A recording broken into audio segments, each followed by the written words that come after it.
إن الحمد لله نحمده ونستعينه ونستغفره ونعوذ بالله من شرور أنفسنا ومن سيئات أعمالنا. من يهدي الله هو المهتد ومن يضلل فلن تجد له وليا مرشدا.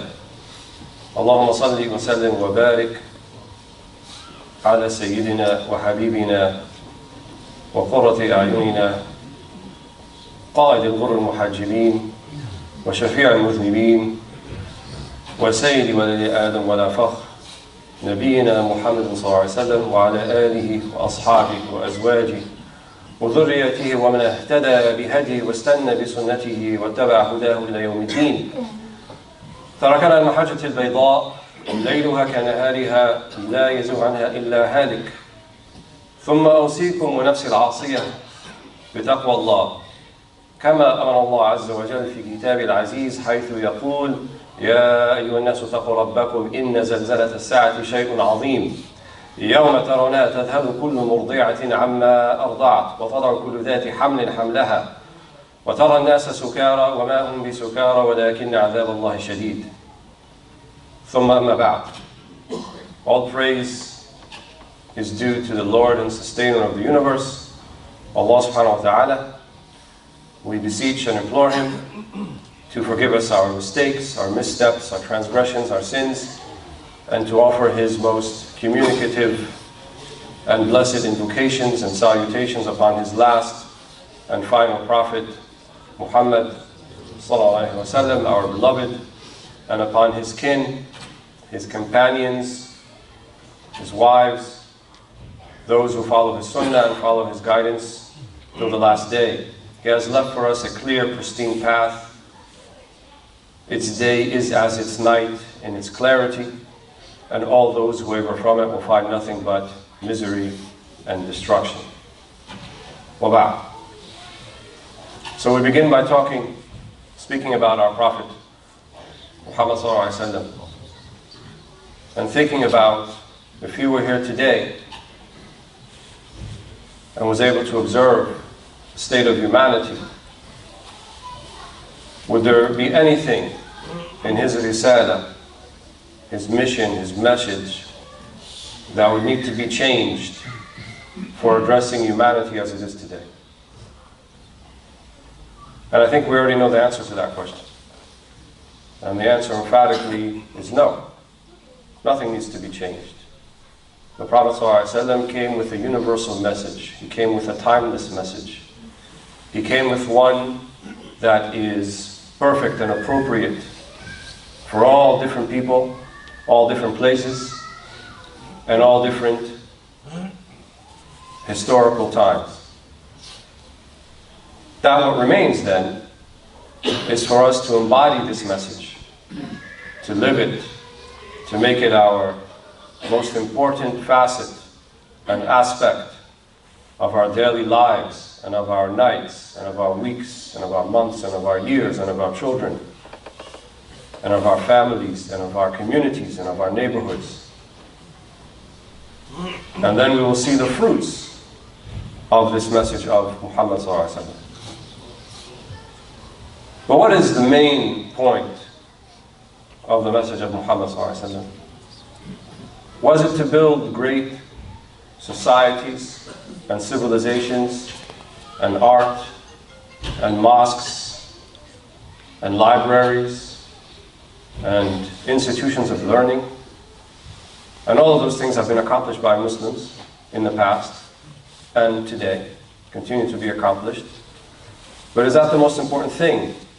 Or is that the real objective behind al-Risala al-Muhammadiyya al-Khalida? I think all of those things that I mentioned are a means and not an end. They're a means for something much more basic, fundamental, and important. So the Prophet ﷺ didn't necessarily come to change the way that we speak or to change our language or to change and make people Arabs instead of non-Arabs, or whites instead of blacks, or blacks instead of whites, or to adopt a particular dress or a cultural understanding. These things came with Islam. in some ways, but is that why the Prophet ﷺ came? Is that why Allah subhanahu wa ta'ala sent him? What he really came to rectify and what he really came to establish was the human being. That's what he came to establish. That's what his mission was about. He wasn't just interested in having the best institutions, the best communities and societies, because these things would mean nothing and have no value except by the people who build them and occupy them.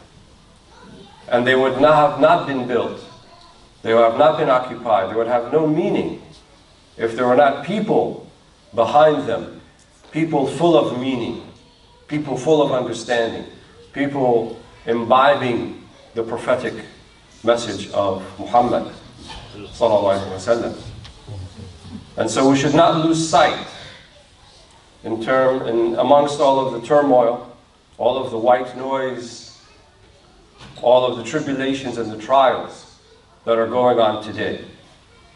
And the solution to all of those issues we have. And we're the only ones who have it. No one else has it. No one else is coming. No one else is going to appear. If we're waiting for the right person to appear, if we're waiting for that leader, or for that changer, or for that renewer who's going to come and rectify everything, we'll be waiting a long time. Because that rectifier, that renewer, that one who will improve the lives of many is within all of us. It's within every single one of us. And so all of the things that have been built, all of our institutions, all of those things came from people, from the Bani Adam.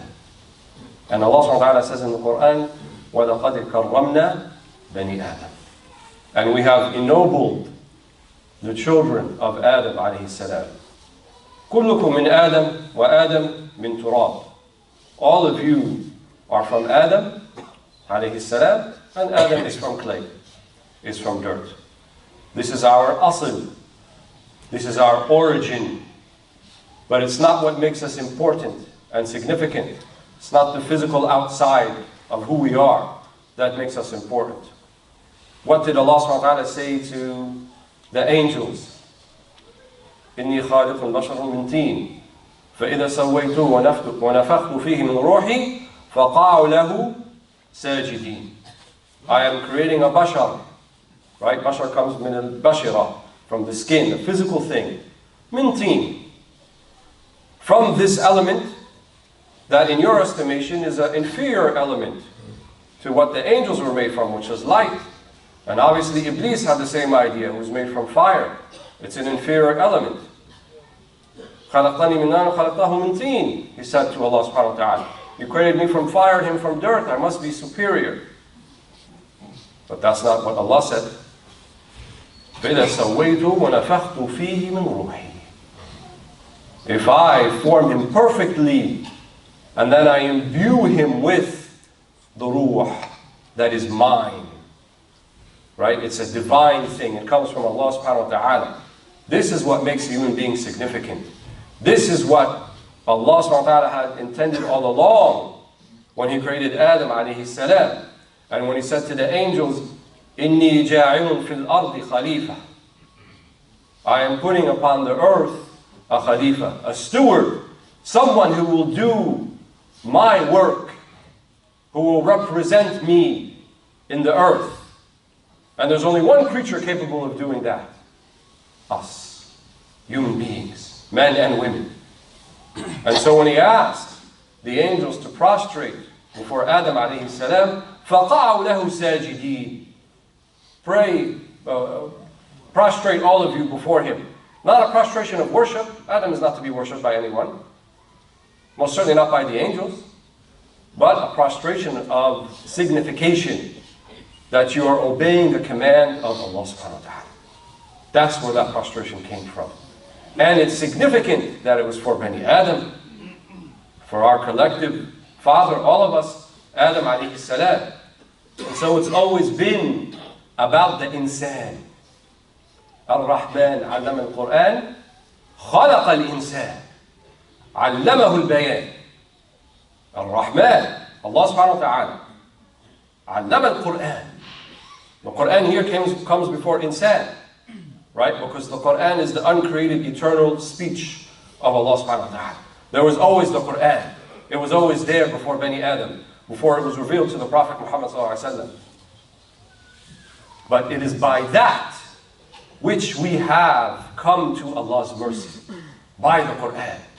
So it's Allah's ultimate merciful act that He created us to begin with, and He taught us the Quran. ثُمَّ عَلَّمَهُ الْبَيَانِ. And then He taught him the bayan, how to convey that. Take these Quranic principles, take these Quranic morals, these ethics, live them, imbibe them. One of the Sahaba, or the Tabi'een, actually asked Aisha, what was the character of the Prophet ﷺ like? We didn't live with him. You were his wife. We want to know what he was like. She said to him, أَمَا تَقْرَأِ الْقُرْآنِ? She said, do you not read the Quran? كَانَ خُلُقُهُ الْقُرْآنِ. His character was the Quran. He was a walking Quran, a walking Mus'haf, alayhi salatu wassalam. That was the Prophet ﷺ. عَلَّمَهُ الْبَيَانِ. He taught him the bayan. And then these meanings were imbibed and imbued and internalized and actualized. They weren't left to just the pages of the Mus'haf or the scrolls of the Hadith. They became part and parcel of what a human being is and what we're meant to be. We should not separate those two. And this is where we get some of the beautiful sayings of the ulama. الساجد قبل المساجد, الإنسان قبل البنيان, الرفيق قبل الطريق, والجار قبل الدار. الساجد قبل المساجد. The sajid, the human being, قبل المساجد, before the masajid. Who's more important? The sajid. Why do we call it masjid? What does that mean? Place of sujood. Who's making the sujood? The human being. So it's not about sheetrock and drywall and chandeliers and carpet. These are all there to facilitate. But the main aspect, the most important aspect, is an insan. What are we doing for the insan? What are we doing for our human beings? What are we doing to improve their lives? What are we doing so that they too become imbibed with the meanings of the Quran and the legacy of the Prophet Muhammad ﷺ? This is what the Prophet ﷺ came with. The first masjid barely had a roof, and had no carpet, and had no prayer niche, and had no mihrab, and no minaret. But it's the greatest masjid. And he said, between my grave and my mimbar, and where I stand at the pulpit, Rawdatun min Riyad al-Jannah. It is a garden from amongst the garden of paradise. If you looked at it physically, I just see sand, and I see some dirt. And actually the flooring is no different than it looks like outside. And he didn't have a proper mimbar until later. In fact, he only had a palm tree bark stump that was there for a while. That wailed and cried, and the Sahaba heard it. It's in Bukhari. The stump itself made a noise, and all of them heard it when he was about to take another mimbar. So the trees, the earth, all of them cried and bled and wailed for the Prophet Muhammad ﷺ. Those were the meanings that he put in. So it wasn't the physical aspect. It wasn't the exterior. It was the meanings that were there. What are we doing on that aspect? How are we living those meanings? Look at humanity around us. They are suffering. We have never had so much indecisiveness and anger and violence and wrath and mental health issues and all sorts of things that are a direct result of the way we live. The way humanity collectively we live. We love to have our things that make things easy. We love to have our things that facilitate things. We love to have our technology and our gadgets and all of these things. But is it affecting the way that we live? Is it affecting what we eat, what we see, what we hear, what we speak about, how we spend our time? Is it really acceptable that our children know who LeBron James and Drake and Kanye are, and they don't know Abu Bakr and Umar and Uthman and Talha and Zubair and Ali and Hassan and Hussein وعلي زين العابدين رضي الله عنهم أجمعين. Or maybe we don't even know who all of those names are. Where are the meanings that we're putting in? Where is the infusion of life and beauty into humanity? That is the sole responsibility of Muslims. Because I said earlier, no one else is coming to do it. We are the ones who have to do it. And after a short break, I'll talk about the 3 things we need to think about to be part of that, inshallah. أقول قولي هذا وأستغفر لكم وسائر المسلمين فاستغفروه فإن التائب من كمن لا ذنب له. Seek forgiveness from your Lord, for the one who does so is like without sin.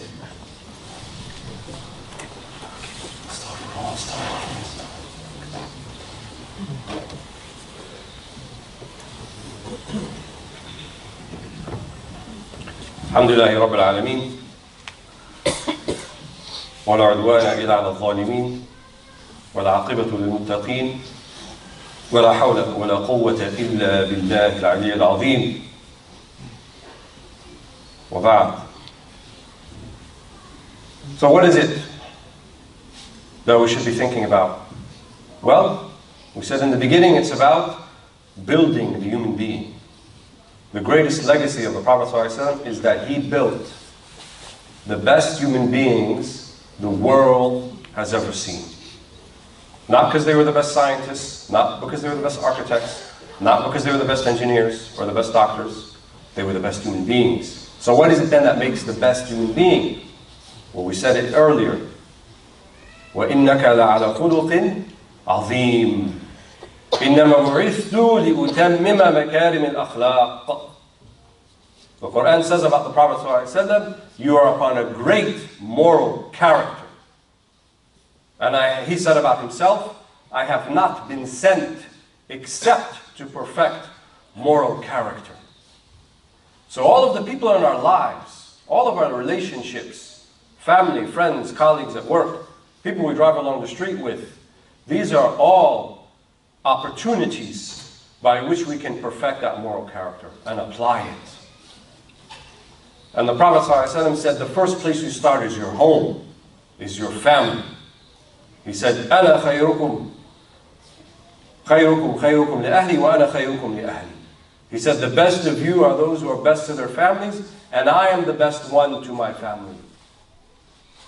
The ones who see you every day, the ones who spend most of their time with you. How is your mu'amala? How is your dealings with them? So you want to have a true arbiter, a true test, true qualifier of where you stand in the prophetic legacy and your understanding of Islam. What does your family think about you? What does your wife think about you? What does your husband think about you? What do your children think about you? When you walk down the stairs in the morning and they're getting their breakfast, do you bring a smile to their face when they see you? Or are they scared? Or they look away? Or they pretend they don't see you? Or they're not interested in talking to you? This is about your Islam. It's not about your personality. It's not about your emotions only. This is your Islam that's talking here. Because you should be happy to bring happiness to people. And the ones that you should be most happy to bring happiness to people is your own family. Your own family to begin with. ثُمَّ مَنْ يَلِيكَ. Then those who are around you. Those you interact with. So our number one priority. I said 3 things, I'm going to talk about only one thing today. Our number one priority is our suluk. Is our mu'amala. Is our dealings with people. Imbibe the prophetic teachings in your mu'amalat, in your dealings with people, in the way that you treat people. And the number one thing, if we're not doing it already, the basic baseline of interactions with others, la darar wa la dirar. No harm and no reciprocating of harm. We don't harm people. Why do we say assalamu alaikum to people? That's not just words. It means something. It means peace. I mean you no harm. I don't want to harm you. I want to have an interaction with you where I leave you in a better state than when you started off. At the very least, I don't put you in a worse state. Right?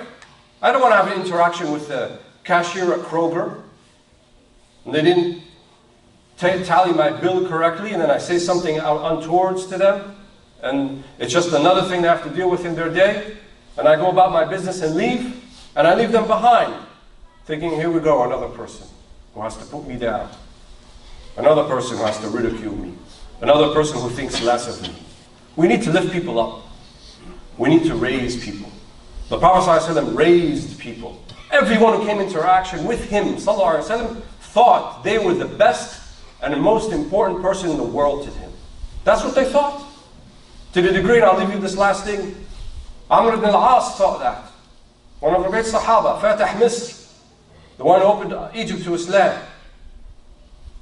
He said, I thought with my interaction with the Prophet ﷺ that I was the best of the companions. The way he treated me, the way he interacted with me. So I wanted to ask the Prophet ﷺ one day about this to see. So I said to the Prophet ﷺ, Amr ibn al-As, he said, who is better, me or Abu Bakr? Prophet ﷺ replied truthfully. He said, Abu Bakr. You asked me, I have to tell you. He said, okay, Abu Bakr. ثاني اثنين إذ هما في الغار. He's a great Sahabi. I can live with that. Let me ask again, how about me or Umar?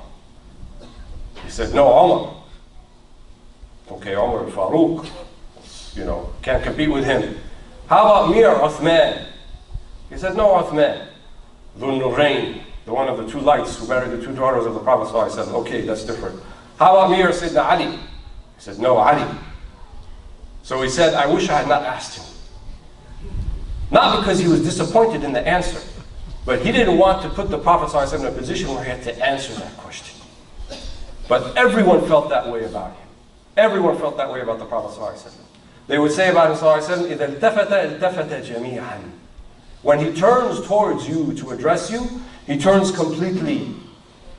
That little observance of the Sahaba may seem insignificant, may seem small, but it's everything. He gave his undivided attention to everyone who sought it. That's one khuluq. Let's try to do that one. Let's have a challenge for the next week or next month. Let us give our undivided attention to every person who seeks it from us. And then I'll ask you, look at the change in your life. If you do it with the intention, I'm doing it because the Prophet ﷺ did it, and I want to do the same, I promise you, Wallahu a'lam, I promise you, you will find changes in your life for the better. Things will be facilitated for you, insha'Allah, with that intention. Bi-idhnillahi ta'ala. Alhamdulillahi Rabbil Alameen, wa salatu wa salam ala sayyidina ajma'in. اللهم أرنا الحق حقا وارزقنا اتباعه وأرنا الباطل باطلا وارزقنا اجتنابه اللهم أجرنا من النار من خزي النار وارفع منا من قربنا إلى النار وادخلنا الجنة مع الأبرار يا عزيز يا غفار اغفر وارحم وتجاوز عما تعلم إنك أنت الأعز الأكرم واغفر لوالدينا وللسابقين والمؤمنين والمؤمنات والمسلمين والمسلمات الأحياء منهم والأموات إنك قريب مجيب الدعوات واغفر وارحم وتجاوز عما تعلم لإخواننا المستضعفين والمكروبين في كل مكان في شامنا وفي يمننا وفي أفريقيا وفي بنغلاديش وفي في سائر بلدان المسلمين في فلسطين كل ما حيث يرفع اسمك. نسأل الله سبحانه وتعالى أن تنصرنا ولا تنصر علينا وأن تهدي بنا بمنك وفضلك وكرمك يا ذا الجلال والإكرام. إن الله وملائكته يصلون على النبي يا أيها الذين آمنوا صلوا عليه وسلموا تسليما.